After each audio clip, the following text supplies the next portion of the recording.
কেমন আছো সবাই? আশা করি তোমরা সবাই ভালো আছো। তো আমিও ভালো আছি।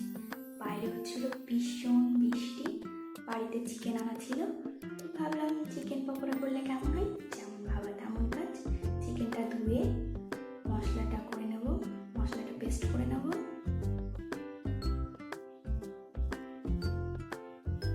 তো মশলাটা পেস্ট করে চিকেনটা ছোট ছোট করে কেটে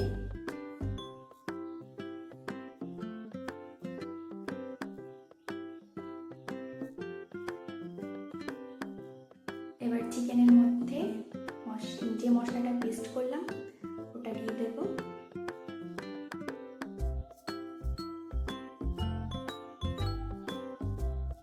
একটু লেবুর রস দেব।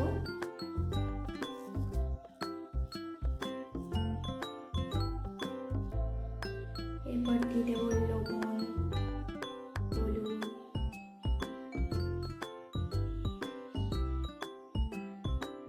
একটু ব্ল্যাক পেপার দিয়ে দেব, সয়া সস দিয়ে দেব,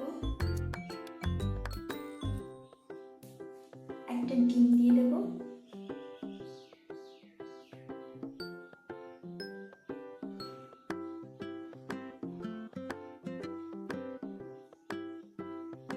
এবার এর মধ্যে পরিমাণ মতো